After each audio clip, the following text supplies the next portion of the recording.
À la page 121 du chapitre 1 débutent les travaux pratiques en laboratoire pour le chapitre 1 justement, donc une expérience qui va porter sur le mouvement à vitesse constante.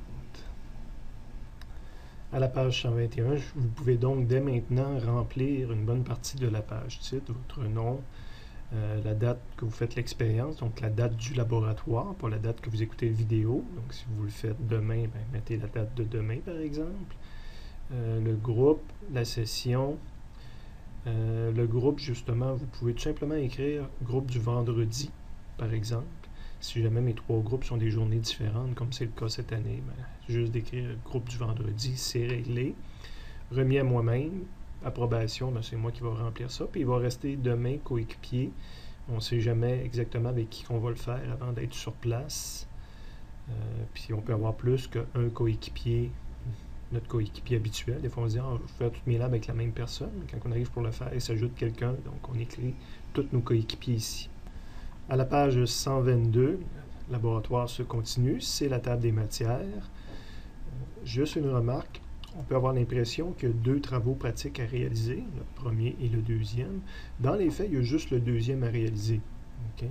Donc, on fait aussi le premier, mais c'est dans le fond toute la même expérience. Pourquoi je les sépare en 2? C'est juste pour préciser que la première partie, la page, je crois, 124 et 125, la procédure qui est à cet endroit-là, c'est une procédure qu'on va répéter plusieurs fois cette année. Sauf que dans les prochains protocoles, je ne la mettrai pas. Donc, quand on va étudier, exemple, mouvement rectiligne uniformément accéléré, je vais commencer tout de suite avec la deuxième partie. Donc, si vous avez besoin, s'il y a quelque chose que vous ne vous rappelez pas, il faut au besoin reconsulter le chapitre 1, cette partie-là. Je ne répéterai plus jamais le texte qui est ici. Bon, on n'a pas toujours le document papier avec nous, mais il y a une version équivalente de ça sur Internet. Donc, on peut toujours la retrouver s'il y a une étape qu'on a oubliée. Retrouver quelque chose, c'est pas demander à l'enseignant qu'est-ce qu'il fallait faire, c'est de faire preuve d'autonomie puis le retrouver par soi-même. À la page 123, le protocole se poursuit. Prenez le temps d'arrêter d'arrêter le vidéo et de lire les buts. Un coup que vous les avez lus, cochez, dire que vous en avez pris connaissance. Après ça se poursuit avec la préparation. Réviser les notions, c'est pour ceux qui suivent le cours de physique avec le manuel de Séguin. Ce n'est pas tous mes groupes, c'est principalement juste les groupes de sciences nature. Et pour les autres groupes, et pour tous mes groupes, il faut avoir l'esprit pour faire ce laboratoire-là, qu'au besoin, on va avoir besoin de consulter ce qu'on a appris, l'annexe P, je crois, à faire des tableaux et des graphiques dans Excel. Donc, cocher, pas besoin d'y aller immédiatement, mais en cours de laboratoire, si vous avez besoin de réviser quelque chose, c'est à cet endroit-là qu'on va les trouver. Cette page-là se poursuit avec le schéma du montage expérimental. J'ajoute PNID, c'est pour les gens qui font plus des cours, des techniques physiques, donc génie électrique, génie mécanique. C'est un genre de schéma industriel qu'on appelle PNID. Le P pour Process, Instrumentation and Diagram. Donc, on dessine notre procédé, puis on montre quel instrument qu'il y a dessus. Ça, c'est l'expérience que vous allez faire demain. Donc, ça, c'est la table, en bas ici. Ça, c'est un rail à air. Il est dessiné en noir ici, c'est notre ancien modèle. Vous allez voir aujourd'hui, c'est un rail argenté que vous avez, puis il y a plein de trous dessus. Sur la partie noire, là, c'est tout troué. Donc, quand on ouvre notre entrée d'air, il y a de l'air qui circule et qui va sortir par les trous du rail, ce qui fait que le petit chariot qui est dessiné en gris ici, vous allez voir le laboratoire, il est rouge, le petit chariot repose sur un coussin d'air. Il ne s'élève pas dans les airs bien haut, mais au moins il ne frotte plus à terre, il est sur un coussin d'air si on veut. Il y a une corde d'accrocher. Quand vous arrivez, peut-être pas là, mais quand vous allez préparer votre montage expérimental, il y a une corde d'accrocher qui passe dans une poulie, puis avec une masse, dans ce cas-ci, je pense que c'est 20 grammes. Surveiller le protocole. Puis il y a une corde d'attacher de l'autre côté qui passe à travers soit 2 poulies. Ça se peut aussi que le technicien l'ait montré avec juste une poulie. C'est sûr que celle-ci, la première, là, que ça a l'air d'une roue de bicycle, qu'on appelle la poulie futée. La deuxième, ça dépend comment le technicien l'a monté. Mais si on n'a pas la poulie futée, celle qui a l'air d'une roue de bicycle, on ne peut pas faire l'expérience parce que ça, c'est notre instrument de mesure principal. Donc, la corde passe et il y a une masse d'attaché. Évidemment, quand on déplace le chariot, ça c'est le chariot qui s'est déplacé, il y a une masse qui va monter, l'autre va descendre, les cordes vont tirer, puis ils vont faire tourner la poulie futée ici. qui est branché après l'ordinateur, puis l'ordinateur est capable de déterminer le déplacement du chariot parce qu'il connaît la circonférence de la poulie futée. Puis vous l'observerez un peu, vous pouvez la faire tourner, puis regardez comment c'est fait. C'est des rayons comme ça qui traversent un faisceau lumineux. Donc ces rayons-là, il y a du blanc, il y a du noir. Le blanc, c'est des trous. Ben, quand que le blanc passe, le rayon lumineux peut passer, puis la partie noire vient bloquer le rayon lumineux. Fait que pour l'ordinateur, il y a lumière, pas lumière, lumière, pas lumière quand la poulie tourne. Puis il sait, par exemple, que s'il a vu 15 fois la lumière arriver partir, ben, la roue a fait un tour. Si la roue a fait un tour, c'est parce que la corde l'a fait tourner de 2 pierres. Donc la corde s'est déplacée de 2 pierres. Donc s'il connaît le rayon, puis le nombre de le rayon R en centimètres de cette roue-là, puis le nombre de trous qu'il a, ben, il est capable de suivre le déplacement du chariot. Ici, ben, c'est des dessins industriels, encore une fois, c'est plus pour génie électrique, génie mécanique, sur des PNID. On va dessiner ce genre de bulle-là. C'est des instruments, mais c'est surtout la poulie futée qui est ici. Cette bulle-là, avec la codification industrielle, représente la poulie futée. La deuxième bulle représente, vous allez voir comme équipement supplémentaire, vous avez une interface SW1600, vous avez une boîte noire qui va traîner sur votre table, qui fait le lien entre la poulie futée. Fait, vous regarderez, il y a un fil qui part de la poulie futée et qui s'en va à la boîte. Puis la boîte, elle est branchée sur l'ordinateur. Évidemment, je n'ai pas montré l'ordinateur ici. Fait que ça représente justement la boîte noire que sur votre table. Puis le reste, ça représente des choses qui se passent dans l'ordinateur, dans le PC avec le logiciel Data Studio. À la page 124 débute la première partie, c'est-à-dire la configuration de l'interface d'acquisition de données SW500. Donc, pour faire cette première partie-là, on a juste besoin de l'ordinateur, de l'interface, la boîte noire qui se peut être sur votre table, et de la sonde poulie futée. Fait que vérifiez que vous avez ces trois items-là, puis cochez-les lorsque vous les avez. Donc, on ne le fait pas en écoutant la vidéo, on le fait quand on arrive au laboratoire, s'assurer qu'on a ce qu'il faut pour faire l'expérience. Et on a le protocole et résultats qui débute un peu plus loin. Donc, ça va être à cocher et à faire lorsque vous serez en laboratoire. Quand même des choses que je vais mentionner ici, entre autres, je l'ai déjà dit tout à l'heure, la présente procédure, c'est une procédure typique qu'il va falloir utiliser plusieurs fois. S'assurer que l'interface est branchée à l'ordinateur et qu'il est sous tension, donc vérifier que la petite boîte noire qui est sur votre table a un fil qui s'en va jusqu'à l'ordinateur, puis qui est sous tension. Cette petite boîte noire-là doit avoir un LED vert d'allumé en avant, sinon il faut le mettre sous tension. Démarrer le logiciel, donc ça ne présente pas de difficulté. Habituellement, vous avez cet écran-là qui va apparaître. Cliquez sur Créer une expérience et vous lisez le paragraphe qui est ici. Le logiciel devrait détecter automatiquement de la dernière interface utilisée, soit l'interface SW500, la petite boîte noire que vous avez sur votre table. Surveillez les messages que vous allez obtenir quand elle fait ça. Je ne l'ai pas dessiné ici, là, mais il y a une fenêtre, un pop-up, une fenêtre qui s'ajoute ici, jaune, puis qui vous met des messages quand justement qui essaye de se brancher avec l'interface. En cas d'échec, il nous met un message, évidemment, je ne sais pas, je ne me rappelle plus c'est quoi le contenu des messages, mais lisez-le, on s'aperçoit que ça n'a pas marché. D'ailleurs, si ça marche, vous devez obtenir ce message-là. Il n'est pas en rouge, puis il n'est pas dans une bulle comme ça, là, il est dans une petite fenêtre jaune en bas ici, mais vous devez avoir ce message-là dans le bas de votre écran, l'interface est prête à fonctionner. Pour votre information, j'ai Data Studio ici, mais là, je ne suis pas en laboratoire, fait que je ne peux pas me brancher avec l'interface. Ça, c'est une photo de l'interface. Okay, c'est ça la petite boîte noire que vous devez avoir sur votre table. Puis en bas ici, ben là, on a un message d'erreur. Impossible de se connecter à l'interface. Donc, c'est dans cette fenêtre-là que ça devrait être écrit « L'interface est prête à fonctionner ». Puis d'ailleurs, on ne devrait jamais avoir un petit triangle jaune. Les gens en santé et sécurité au travail, là, vous devriez savoir que ça, c'est une condition bizarre. Ça veut dire justement que je ne suis pas connecté avec l'interface. J'ai une cohérence entre en bas et en bas. Donc, je ne devrais jamais avoir le petit triangle jaune ici quand je réalise mes expériences. Puis en bas ici, il faut que ce soit marqué « L'interface est prête à fonctionner ». Si votre interface, cette petite boîte noire-là, le LED vert est allumé sur votre table, puis qu'il y a un fil qui part de ça, puis qui s'en vient à votre PC, puis vous n'arrivez toujours pas à vous connecter, ben c'est le temps de faire intervenir l'enseignant. Puis si ça n'a pas marché la première fois, on peut toujours essayer en cliquant justement ici là, de se connecter. À la page 125, le TL1 se poursuit, la configuration. Ici, il n'y a aucun travail à faire. Lisez, demain vous le lirez, puis vous regarderez votre écran. On fait juste vous présenter les différentes zones de l'écran.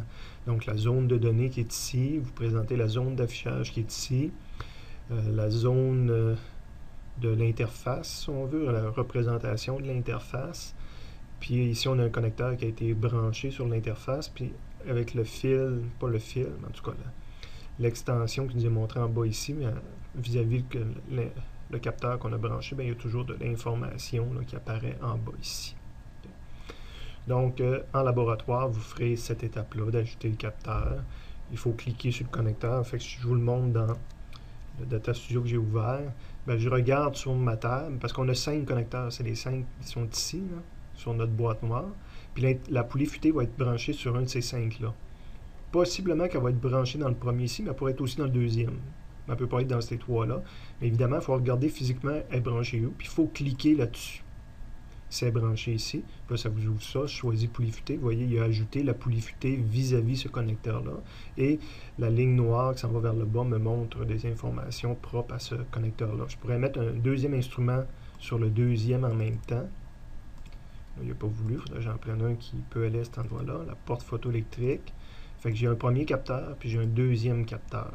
Fait qu'en bas, je change en fonction de quel capteur qui est cliqué. Évidemment, celui-là, je vais l'enlever. Vous autres, vous allez avoir juste ce premier capteur-là. Puis il n'est pas supposé d'avoir de petits triangles jaunes parce que vous autres, vous pouvez être branchés, là, tandis que moi, je ne peux pas l'être présentement. Après ça, on est prêt à faire la prochaine étape. Fait que ça, je pense que ça ne pose pas de problème. Préparez les modes d'affichage. Pour ce faire, prenez le temps toujours de lire le paragraphe au complet avant de vous essayer à faire quoi que ce soit. Parce qu'au départ, c'est juste de l'information. Pour ce faire, il faut cliquer sur chacun des modes d'affichage privilégiés.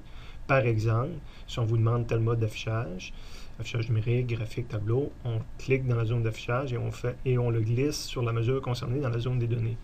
Répétez cette étape autant de fois que nécessaire. Une même mesure peut avoir plusieurs modes d'affichage.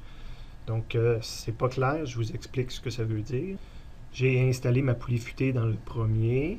Dans le paragraphe que j'ai sauté tout à l'heure, on nous demandait de dire qu'on va vouloir avoir des données de position et des données de vitesse. Puis on voit que dans la partie données de l'écran, la position et vitesse sont apparues.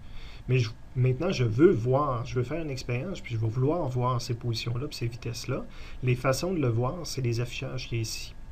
Fait que je pourrais demander de voir la position dans un affichage numérique. Donc, quand que je ferais démarrer, là, qui n'est pas actif parce que moi je ne suis pas branché, mais quand je ferais démarrer ici, si la poulie futée tourne, ben, elle me donnerait la position en mètres là, affichée ici avec des chiffres. Je peux vouloir avoir un tableau, donc je vais fermer cet affichage-là, puis je voudrais avoir un tableau. Ben, je mets ça, puis là, quand je ferais démarrer, les données apparaîtraient ici, le chronomètre, puis à quelle position que la poulie futée est rendue. Puis je peux faire la même affaire avec vitesse. Puis je peux me demander aussi d'avoir un graphique à la place. Puis là, quand je ferais démarrer, bien, le graphique se constituerait position en fonction du temps. Dans cette expérience-là, là, faites attention, le texte a été changé. Le texte qui est dans la vidéo ici est bon, puis c'est celui-là que je vais vous demander de faire. Par exemple, vous avez 3 cases à cocher, puis c'est des items différents. Bien, je vais vous demander d'avoir un graphique pour position, un graphique pour vitesse, et ça, les deux dans le même graphique. Qu'est-ce que ça veut dire? Donc, vous n'êtes pas obligé de modifier votre texte. C'est sûr qu'il faut se rappeler ces deux choses-là. Là, mais pas obligé de réécrire exactement comme moi, mais rappelez-vous ici, ou en tout cas, mettez-vous une note équivalente à ça là, pour montrer qu'on va avoir 2 graphiques, 2 affichages, un affichage graphique pour position et un affichage graphique pour vitesse. Ce que ça veut dire, c'est que je veux avoir un graphique. Je peux partir d'en bas puis glisser vers le haut. Puis là, présentement, j'appuie sur la souris puis je le tiens. On appelle ça un drag. Je n'ai pas lâché ma souris encore. Puis je vais la lâcher sur position. Fait, vous voyez, il a fait un graphique de position. Puis on disait en même temps un graphique de vitesse. Bien, si jamais je clique sur le graphique qui est ici, puis je drague vers le haut puis je m'en vais dans la vitesse, il fait une deuxième fenêtre. C'est écrit graphique 2. Je peux la tasser puis j'ai 2 graphiques. Ça pourrait fonctionner. J'ai un graphique de position en fonction du temps puis un graphique de vitesse en fonction du temps. Mais là, je vous demandais de les mettre dans le même graphique. Bien, au lieu de partir, il n'a pas voulu se fermer correctement, au lieu de partir d'ici, je pourrais partir d'ici puis le draguer vers le haut dans la vitesse. Puis vous voyez, il a ajouté vitesse sur la même fenêtre. Okay. J'aurais pu le faire autrement. C'est d'effacer ce que je viens de faire. Okay, vitesse est disparue. Là, j'ai toujours dragué du bas vers le haut, mais je pourrais draguer du haut vers le bas. Donc, je peux prendre vitesse puis l'amener soit dans un nouveau graphique, ou si je descends, soit dans la même fenêtre graphique qui est déjà ouverte. J'ai obtenu le même résultat. Et personnellement, je vais même utiliser la troisième méthode. Donc, j'ai déjà un graphique d'ouvert qui a position dedans. Je vais avoir vitesse. Je vais le draguer tout simplement dans la fenêtre. Et bien souvent, je vais me mettre plein écran pour avoir la meilleure visualisation possible. Et prenez note que n'importe quand, on peut fermer ces affichages-là. Ce message-là, c'est pas grave. Il fait juste faire disparaître l'affichage. Il n'a pas fait disparaître aucune donnée. Fait qu'il faut faire la différence entre l'affichage et les données. Après avoir fait ça, vous allez être prêt à tester le capteur. Donc, je ne lis pas la phrase, je vous le montre. Demain, vous la relirez puis vous le ferez en laboratoire. Donc, de retour ici, donc évidemment, ça m'aurait pris position dans le graphique, vitesse dans le même graphique. Puis là, j'aurais le bouton démarrer ici. Je ferais démarrer, puis avec mon doigt, je ferais tourner à polyfuté, puis il faut que je vois des points ici. Vous allez voir le chrono augmenter ici. Ça veut dire que vous avez fait votre démarrer. Puis on devrait voir des points s'accumuler quand la poulie tourne. Sinon, ça demande l'intervention de l'enseignant. Quand vous avez vu des points, donc que ça marche, vous faites arrêter. Le démarrer change point arrêter. Donc là, tu appuies sur le même bouton, mais ça fait arrêter. Le temps s'arrête, l'expérience est finie. Et vous allez avoir ici essai 1. C'est votre premier essai que vous venez de faire là, dans les données. Essai 1 en termes de position, puis essai 1 en termes de vitesse. Puis on peut les effacer parce que c'était juste un test pour voir si ça fonctionnait. Donc tu cliques sur l'essai 1, tu fais supprimer au clavier ou supprimer par en haut. Je pense supprimer au clavier est plus efficace. Puis tu peux effacer cet essai-là qui n'est pas bon. Tu faisais juste tester si je faisais de l'acquisition de données correctement. À la page 126, donc on commence la deuxième partie de ce travail pratique en laboratoire-là. Je vous rappelle que la première partie, ce qu'on vient de faire, vous allez le voir à le refaire plusieurs fois en cours d'année, mais je ne le réexpliquerai pas ni dans le texte, ni en vidéo comme ça. Donc, on reconsulte au besoin là, pour savoir quoi faire. Maintenant, on va faire un mouvement à vitesse constante. S'assurer d'avoir à sa disponibilité le matériel suivant. Donc, vous cocherez demain si votre rail est disponible, si vous avez des masses de 20 grammes, si vous avez une interface, l'ordinateur. On a 5 montages de près, donc vous êtes une douzaine, on se répartit sur 5 montages. Ajuster l'horizontalité du rail, ça revient à dire, assurez-vous que le rail est au niveau. Okay? Donc quand il n'y a rien qui tire sur le chariot, ni à droite ni à gauche, puis que le rail est sous air, donc là, il faudrait ouvrir la valve d'air au mur. Ça, vous demanderez à l'enseignant au besoin de faire l'ouverture de la valve la première fois si vous n'êtes pas capable. Mais ça veut dire que si le rail est au niveau, puis qu'il n'y a rien qui tire sur le chariot, donc les cordes ne sont pas attachées d'un côté ou de l'autre, il ne devrait pas bouger. S'il se met à descendre, c'est parce qu'on n'est pas au niveau, puis on ajuste le niveau. Okay. Vous lirez les prochaines étapes. Il faut s'assurer que les cordes sont le plus enlignées possible à l'horizontale, verticale, dans toutes les directions possibles, là, avec les poulies surtout, il ne faut pas que ça soit croche. Donc les deux premières étapes, c'est justement un peu ça. Celle-ci, c'est de vérifier, parce qu'évidemment, vous allez voir, le rail mesure à peu près 1,5 mètre ou 2 mètres, je ne me rappelle plus, mais on ne peut pas faire l'expérience du début à la fin du rail. Okay? Parce qu'à un moment donné, les masses qui pendent aux deux côtés touchent à terre, puis quand la masse touche à terre, l'expérience est plus valide, ou encore la masse s'accroche en haut dans la poulie. Okay? Donc, on devrait déplacer le chariot d'une extrémité à l'autre pour voir jusqu'où que l'expérience est valide. Fait que tu déplaces ton chariot, par exemple, vers la droite, puis tu surveilles à droite quand est-ce que la masse touche à terre. Si c'est ça qui arrive en premier, mais ton expérience ne peut pas aller plus loin que ça. Puis à l'inverse, en même temps que tu surveilles si elle touche à terre, ça peut être du côté gauche que la masse est rendue dans la poulie en haut. Donc tu devras regarder des deux côtés qu'est-ce qui te bloque en premier et dire, mon chariot, je peux le déplacer jusque-là. Ça ne sert à rien de le faire déplacer sur tout le 2 mètres du rail. Okay? Donc vous expérimenterez, relisez ça demain, puis expérimentez-le. Puis on est prêt à ouvrir la valve, puis à donner une poussée, là, puis à essayer de faire notre essai. Là. Au départ, on ne fait même pas l'essai immédiatement, on se met juste comme ça, puis justement, on fait des essais pour, si vous avez identifié que l'expérience se faisait à peu près sur 80 cm là, de rail avant que ça s'accroche d'un côté puis de l'autre, quelle poussée qu'il faut donner pour bien couvrir ce 80 cm-là. Donc, il ne devrait pas ralentir sur le 80 cm, il devrait y attraper le chariot à l'autre bout, là, avant que la masse touche à terre ou que la masse s'accroche dans la poulie. Là. Fait que vous devez donner une bonne poussée jusqu'au temps que vous l'attrapez correctement dans l'autre main sans qu'il ait trop ralenti. Donc, il faut quand même le pousser, là. Une bonne poussée. Donc, quand vous avez identifié c'est quoi cette bonne poussée-là, on est prêt à faire l'essai officiel. Donc, tu demandes à ton compagnon de démarrer l'acquisition dans Data Studio, d'appuyer sur le démarrer, puis tu donnes la poussée, tu arrêtes l'acquisition, puis on va vérifier si on a réussi. Évidemment, pour vérifier si on a réussi, il faut savoir à quoi s'attendre. C'est la question qui est posée ici. On a un graphique de position et un graphique de vitesse, mais je vous recommande de ne pas regarder le graphique de vitesse, parce que le graphique de vitesse, la vitesse est constante. C'est supposé être une ligne horizontale, justement, une droite nulle. Mais une droite horizontale, des fois, c'est pas toujours évident de dire qu'elle était comme il faut horizontale. Tandis que pour la position, la position augmente toujours. Le chariot avance à peu près de 80 cm.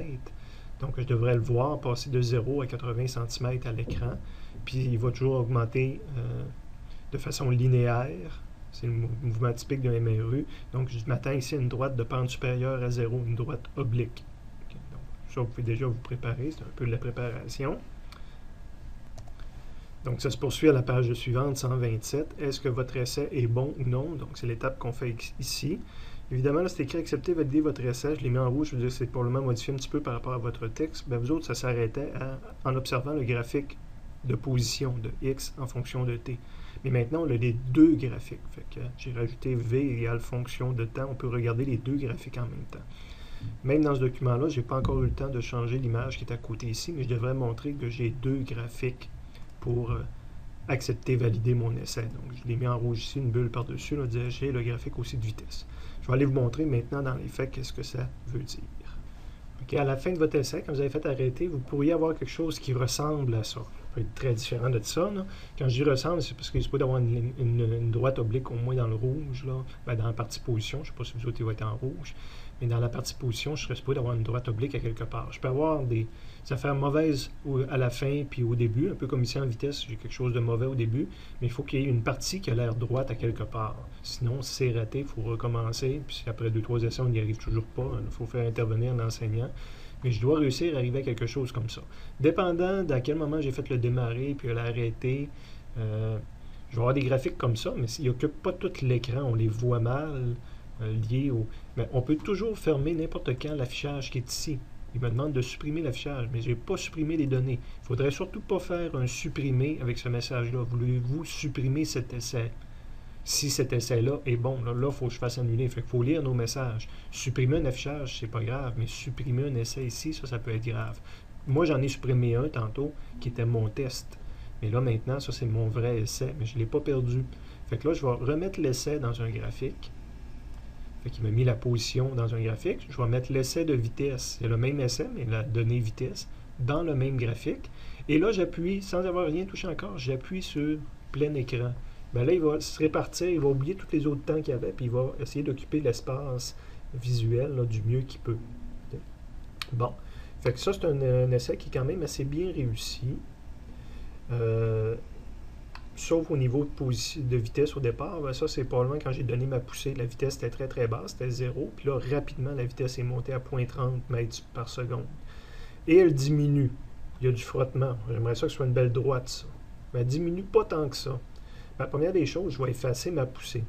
Donc allons-y gaiement, faisons ces 3 points-là.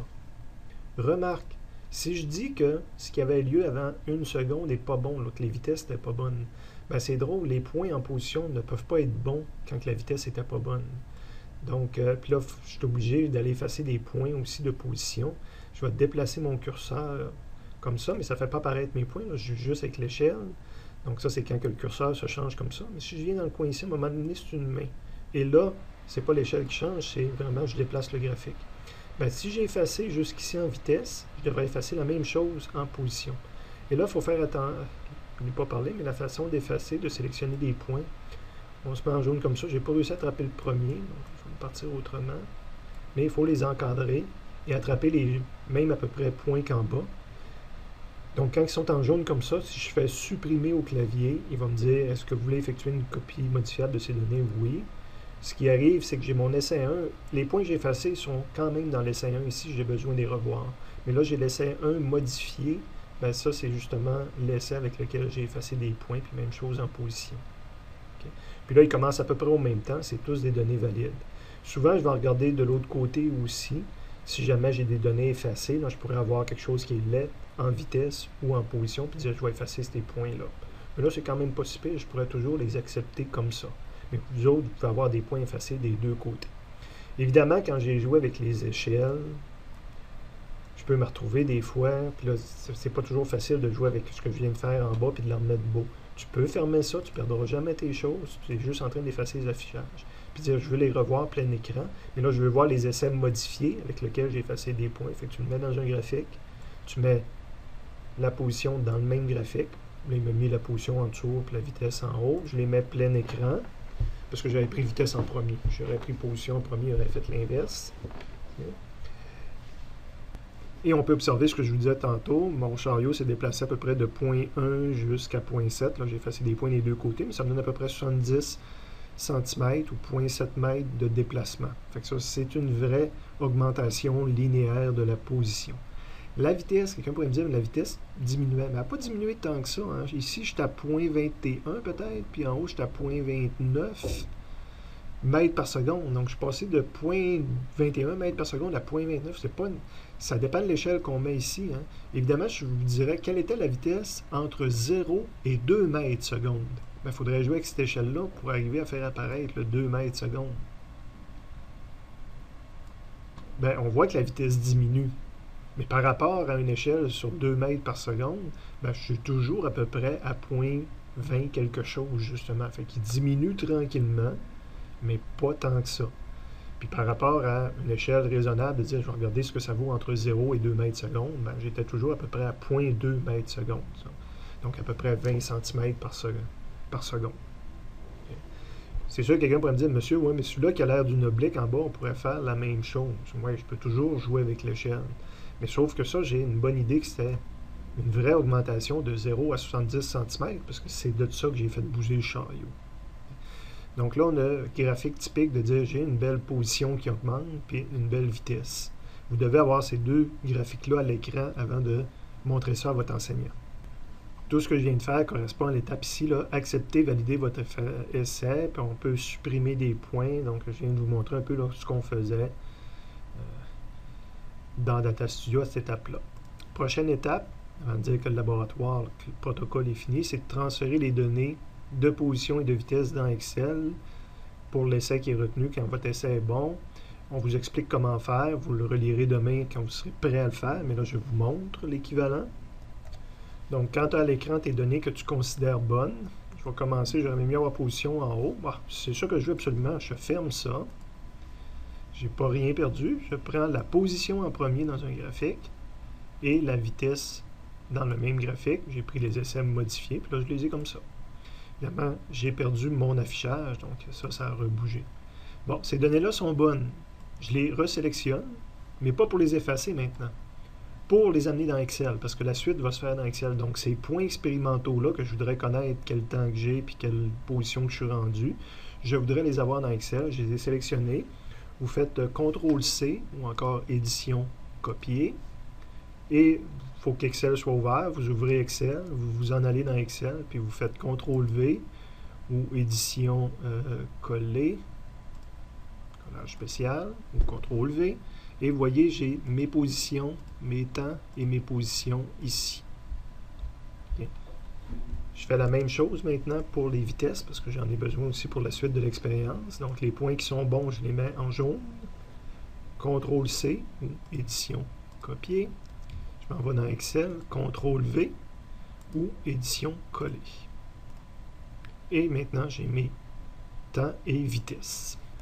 Donc ça, c'est l'équivalent de l'étape qui est ici, que vous referez demain. La prochaine étape, je pense qu'il y avait deux choses. Il y avait un paragraphe qui disait faire la prochaine expérience. Il n'y en a pas de prochaine expérience. Puis il y avait une étape qui ressemblait un peu à ça. Là, valider encore une fois vos résultats. Mais là, c'est vraiment de dire que votre laboratoire est réussi, puis de pouvoir avoir les points éventuellement associés à ça. Il faut le montrer à votre enseignant. Donc, faire approuver vos résultats expérimentaux par l'enseignant. Donc, vous levez la main ou idéalement, vous mettez votre nom au tableau pour dire que vous êtes prêt à faire approuver votre laboratoire. Vous ouvrez votre cahier à cet endroit-là. Le prof va mettre ses initiales à côté ici. Mais avant de mettre les initiales, il va vouloir voir Data Studio. Donc, il veut voir ça à l'écran, que vous avez obtenu une position de mouvement uniforme puis une vitesse de mouvement uniforme. Et il va vouloir voir que vous avez obtenu, que vous avez transféré vos données dans Excel. Donc, vous devez être capable de lui montrer ces deux choses-là avant qu'il mette ses initiales à côté ici. Et là, attention, on est rendu à la partie calcul et analyse. partie que je vous recommande de faire en classe pour vous faire aider aux besoins. Vous pouvez aussi aller dans le local d'informatique des étudiants de physique, là, au bout du couloir des profs. Donc là, il y a des bons ordinateurs qui travaillent bien. Mais vous pouvez aussi aller à la maison, vous mettre des pantoufles, se faire un chocolat chaud, se mettre de la bonne musique, parce que vous avez une bonne machine informatique à la maison, puis vous préférez. Mais ça, c'est des calculs d'analyse. L'expérience est faite. Ce que vous aviez besoin des équipements de physique, c'est fait. Le reste, vous avez juste besoin d'un ordinateur. Donc, vous avez la permission d'aller le faire ailleurs. Okay? Mais évidemment, ça nous prend nos données. Et là, attention, attention, ouvrez grand vos oreilles. Je vais aller dans Data Studio. Ça, c'est mon expérience. Je ferme Data Studio. Voulez-vous enregistrer cette activité? Non. Puis vous faites non, vous autres aussi, de dire « Hey, j'ai perdu mes données. » Ben, tu as eu ta gommette ici. Pas grave si tu as perdu tes données. Puis là, tu as Excel. Puis là, on va vous demander de faire des tableaux et des graphiques avec ces données-là. Mais vous fermez Excel. Voulez-vous enregistrer? Ne pas enregistrer. Ah, j'ai perdu mes données, monsieur. Mes données expérimentales. Je veux que vous les perdiez. Okay? Moi, j'ai mis la gommette ici. Vous avez réussi l'expérience. La suite, vous allez le faire avec mes données à moi. OK? De façon à ce que je contrôle tous les résultats que vous allez avoir, les calculs que vous allez faire. Vous ne pouvez pas arriver à autre chose que mes propres résultats. Okay? Pour ce faire, il va falloir aller ouvrir les données sur Google Drive. Okay? Donc, je suis dans Google Drive, dans la partie commun, c'est-à-dire physique.redirectme.net. Je change le mode d'affichage. Je suis en train de travailler le travail pratique du chapitre 1, donc je m'en vais dans la partie du chapitre 1, je m'en vais dans le chapitre 1. À quelque part, vous avez un fichier TL, travaux pratiques en laboratoire, résultats expérimentaux. Donc, vous allez utiliser les données qui sont ici. Donc, si je clique dessus, ça s'ouvre ça. Évidemment, ne travaillez pas avec ça, faites un télécharger. Il y a un petit bouton dans le coin ici qui s'appelle télécharger. Donc, vous appuyez là-dessus. Il va vous demander à quel endroit vous voulez sauvegarder vos données, enregistrer le fichier. Moi, je vais le mettre sur le bureau pour l'instant. Enregistrer. Et je peux fermer ça. Je peux fermer Google Drive. Je m'en vais sur mon bureau. J'ai un fichier. Je clique sur le fichier-là. Ben, vous voyez l'étape qu'on s'était arrêté tantôt. Mais évidemment, tantôt, c'était vos données qui étaient à cet endroit-là. Maintenant, c'est mes données. Et là, il va falloir travailler ces choses-là pour faire un tableau puis un graphique pour continuer le laboratoire, la partie calcul et analyse. Sauf que, prochaine étape, c'est écrit dans Excel construire 2 tableaux, puis il y a une image à côté des 2 tableaux. Bien, l'image que vous avez dans votre version papier est différente de la version ici. Donc, la version ici, vous pouvez toujours l'ouvrir sur Google Drive, elle est disponible, là, mais maintenant, il y a une colonne de plus dans le tableau, puis il y a quelque chose à faire de plus dans Excel. Mais vous devez obtenir ce résultat-là en bout de ligne. Là. Donc, un tableau qui a 3 colonnes ici, puis après ça, un deuxième tableau qui a 2 colonnes. Vous avez les formules à programmer, donc il faut obtenir quelque chose, puis les titres, puis etc., là, comme vous avez appris. Je vais en faire une partie en 2 temps, 3 mouvements, surtout pour vous montrer la colonne du milieu ici qui est nouvelle. Donc, je suis rendu dans Excel, là, avec ce que j'avais quand j'ai ouvert le fichier. Bien, il y a une colonne de plus, fait qu'ici, vous allez avoir un inséré à faire pour avoir une colonne de plus. Puis cette colonne-là, ben, c'est de ramener le temps à 0, parce que mon expérience ici ne m'indique pas 0, puis j'aimerais ça que ce temps-là corresponde à 0. Je pourrais toujours rentrer 0 si je veux, mais c'est peut-être pas ça qui est souhaitable de faire, mais pour l'instant, je le fais quand même. Puis ici, ben, j'ai un temps de 1.06 versus le 1, donc il s'est écoulé à peu près 0.6 secondes par rapport à tout à l'heure. Donc, si lui correspond à 0, lui devrait correspondre à peu près à 0.6 ou à 0.05 quelque chose. Évidemment, je ne le calcule pas sur une calculatrice, puis je n'écris pas le chiffre. Excel est une calculatrice. Quand je veux utiliser justement la fonction calculatrice d'Excel, je fais égal. Puis là, je pourrais écrire que ça, pour moi, c'est l'adresse A4, la case qui est ici. Mais je voudrais faire, j'écris pas non plus 1, c'est des virgules, c'est pas des points. 1,0608 moins 1 point. On fait pas ça. Okay? Soit que j'ai écrit A4, puis ça va aller chercher justement le 1.06, ou encore mieux, je clique dessus. Puis il va écrire A4, puis il le met en bleu, puis ici, il met du bleu aussi pour montrer que j'ai pris cette case-là, moins, puis là, je pourrais écrire A3, ou encore mieux, je clique sur A3, puis je fais Enter. Donc, 1.05 fois 0.05 secondes découlées par rapport à tout à l'heure. Puis là, la prochaine case, je pourrais faire la même. Celle-là, moins celle-ci. Enter. Égale celle-ci, moins toujours la première, pour voir combien de temps qui s'est écoulé depuis le début. C'est un delta T que je fais. Égale ça. Mais encore une fois, là, ça semble un peu long ce que je fais. Puis la première, ben, j'aurais pu écrire que c'est elle moins elle-même, là, pour que ça fasse le 0. Et si vous regardez, si vous cliquez sur la case, on voit toujours la formule qui apparaît ici. Là, ça, c'est A3 moins A3, A4 moins A3, A5 moins A3, A6 moins A3, A7 moins A3. Donc, c'est toujours la même affaire. Il faut taper une vingtaine de fois. Je peux faire la fonction copier-coller. Oups, les chiffres ont changé, puis ça n'a pas l'air d'avoir marché, parce que c'est toujours à peu près 0.05 qui s'est écoulé. Mais alors que ça devrait augmenter, c'est par rapport au début. Ben, on peut regarder la formule. Là, il a fait A4 moins A3, mais là, il a fait A5 moins A4, A6 moins... Les deux chiffres se décalaient, alors que tantôt, j'avais toujours le A3 qui est constant. Donc, avant de faire mon copier que j'ai fait, là, il aurait fallu que je dise que le A3, je ne veux plus qu'il change. Okay? Donc là, j'ai cliqué encore une fois, 2 fois sur ma case. On voit le code de couleur que je vous parlais tout à l'heure qui montre ce qui est utilisé. On voit que la formule est en haut. Je peux la corriger ici ou en haut. Mais ce qu'il faut absolument que je dise, c'est que le A3, je ne veux plus qu'il change. Ben, il faut à la fois dire que le A, je ne veux plus qu'il change, on met un signe de $, puis que le 3, je ne veux plus qu'il change, on met un signe de $. Enter. Ça a mis le même résultat. Puis là, je peux le copier. Et là, ça a l'air de toujours augmenter. Puis quand je copie une formule, moi, je m'en vais toujours voir la dernière. Il a fait A25 moins A3, puis il met bleu moins la verte en haut. Donc, j'ai réussi à faire toujours un temps versus le départ. Puis je pourrais même régler les zéros en copiant vers le haut pour qu'il semble avoir la même formule du début à la fin. Okay. Et là, vous allez faire un graphique avec ces deux données-là, insérer nuage de points, puis respecter tout ce qui est écrit ensuite. Là. Évidemment, on ne le laisse pas long, on le met sur une page séparée, puis tantôt, on va avoir un non graphique de vitesse, on ne le fait pas dans celui-là. Okay. Mais tantôt, vous allez avoir la moyenne de vitesse à faire. Donc, en bas ici, vous allez rajouter un calcul. Vous devez avoir la moyenne de tous ces chiffres-là. C'est à peu près toujours ma même vitesse là, qui a commencé à 0.29 puis qui a fini à 0.24. Donc, je dois avoir la moyenne de ces vitesses-là. Ben, il y a une fonction Excel qui s'appelle moyenne. J'ouvre la parenthèse, je dis sur quoi je veux la moyenne. Je ferme la parenthèse, Enter, puis j'obtiens ma réponse. Et ça continue. Vous devez faire un tableau correctement avec tout ça. Donc, c'est ce qui est dit maintenant dans cette version-là là, qui va être imprimée l'année prochaine. Prochaine page, page 128, les calculs et analyses se poursuivent. Là, vous avez un graphique à faire dans Excel. Ça a changé encore une petite affaire par rapport à, ben, surtout que ça a changé par rapport au fait que j'ai ajouté une colonne, là, puis qu'on ne prend pas tout à fait les mêmes données. Donc, il faut aussi ce qui est ici, qu'on ne voit pas très bien, mais je vais vous montrer tout à l'heure un autre endroit où ce que vous pouvez voir, mais vous devez obtenir absolument le même graphique que moi, avec les mêmes titres et avec les 3 lignes sur 4 qui sont ici. La ligne qui est en rouge n'est pas obligatoire. Je vais vous montrer un instant c'est quoi là, sur une version qu'on voit mieux. Mais vous devez obtenir la même chose que moi à cet endroit-là. Donc, de bâtir un graphique Excel comme on a appris, puis on met ces choses-là dessus, sauf la ligne rouge qui n'est pas obligatoire. Okay? Et vous finissez en répondant aux questions, là, puis en faisant le calcul du pourcentage d'erreur, puis en commentant.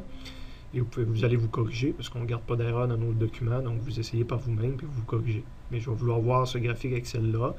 Donc, vous devriez aller dans Excel, puis faire un graphique, là, puis faire tous les ajustements qu'il faut, pour en bout de ligne obtenir le résultat suivant. Donc, je suis de retour dans Google Drive, dans la partie, dans le répertoire du chapitre 1. Donc, tout à l'heure, j'ai ouvert avec vous le fichier Excel qui contenait les données avec lesquelles vous allez travailler. Mais en dessous, il y avait le fichier Travaux pratiques en laboratoire solutionnaire. Donc, si vous l'ouvrez, vous voyez le texte corrigé. Là, donc, les affaires en rouge que je vous montrais tout à l'heure sont dedans. OK? Puis, quand vous arrivez à la fin, on voit le graphique. Ça ne s'est pas beaucoup amélioré. Là, si j'essaie de copier, pas de copier, mais de refaire l'équivalent de ce que là, on le voit mal. Vous avez les réponses, donc vous pouvez vous corriger. Vous avez les tableaux. Donc, dans Excel, vous devez obtenir ça. C'est un peu plus gros, on le voit très bien, là, mais vous devez obtenir ça, mais avoir fait ça avec une formule ici, puis une formule à la fin pour la vitesse moyenne. Et la dernière page du solutionnaire, vous avez le graphique en un peu plus gros. Donc, vous devez obtenir ça avec les mêmes chiffres que moi, parce que insérer une courbe de tendance. Remarque, la première qui est au-dessus de la rouge, c'est ça, c'est quand j'ai fait insérer courbe de tendance, puis afficher l'équation sur le graphique. Et je ne touche jamais à cette boîte-là, je veux l'avoir en version originale. Qu'est-ce que Excel vous a fourni comme courbe de tendance? Okay? Évidemment, ce qui est marqué en dessous, c'est que je pourrais moi-même décider que je change, que j'écris le chiffre en premier, puis que j'écris la partie avec le X en deuxième. Évidemment, cette courbe-là, qui peut apparaître comme une équation mathématique ici, tout simplement, ce n'est pas juste une équation mathématique, c'est une loi de physique qu'on est en train d'expérimenter. Puis quelle loi de physique qu'on est en train d'expérimenter? Ben, c'est x final est égal à x initial plus vx fois delta t. Donc, en y, j'ai justement mon x final. Donc, le y ici correspond à x final. Est égal à x initial. Ben, la partie, puis le x sur l'axe des x, c'est du delta t. Donc, la partie qui avait 0.276x, c'est ma partie que je devrais plutôt écrire 0.276 delta t, parce que c'est ça qu'il y a sur l'axe des x. Donc, le chiffre qui n'avait pas de x, le 0.0937, que je peux réécrire en premier, c'est le chiffre qui correspond à la position initiale. Évidemment, ce n'est pas la vraie position initiale, puisqu'on a effacé des points, mais c'est la position initiale pour que cette équation-là fonctionne. Okay? Plus le 0.276 fois delta t, ben le 0.276 correspond, on le voit mal en arrière, là, mais au Vx, donc à la vitesse du mobile. Fait que je vous demanderais quelle était la vitesse quand vous avez donné votre poussée, là, ben, quelqu'un pourrait affirmer, ben, j'avais une vitesse de 0.27 mètres par seconde, ou à peu près 0.28 mètres par seconde. Donc, j'avais rien pour le mesurer, mais je viens de la déterminer. C'est ça que nous permet cette loi de physique-là, puis cette expérience-là. J'ai été capable de dire quelle était la vitesse après que j'ai donné ma poussée. Il y a une autre façon aussi dans le lab qu'on va la calculer, cette vitesse-là, mais là, j'obtiens la vitesse du chariot. Donc, vous devez avoir le même résultat que moi à cet endroit-là. Et le laboratoire est complété lorsque vous avez fait toutes vos corrections, vous êtes fait aider par l'enseignant s'il faut, mais pour arriver exactement au même résultat que moi. Puis évidemment, j'espère qu'on comprend ce qu'on a fait. C'est le plus important de tout ça, c'est pas la note, c'est pas de l'avoir fait ou pas fait, c'est comprendre ce qu'on a fait, sinon c'est imbécile de l'avoir fait.